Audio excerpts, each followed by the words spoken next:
আমরা দেখতে পাচ্ছি যে জামাতের আমির মূলত বার্ন ইনস্টিটিউট এখানে এসেছে। তিনি আজকের যে বিমান দুর্ঘটনা, সেই বিমান দুর্ঘটনার আহতদের তিনি দেখতে এসেছেন।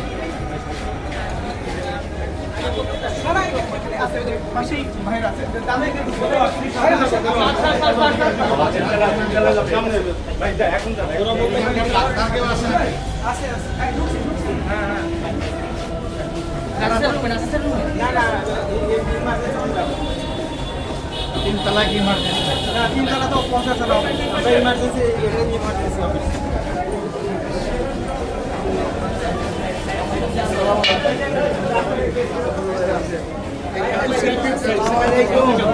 এই ভাই হাসতে পারে না, সবাই যাওয়ার না, সবাই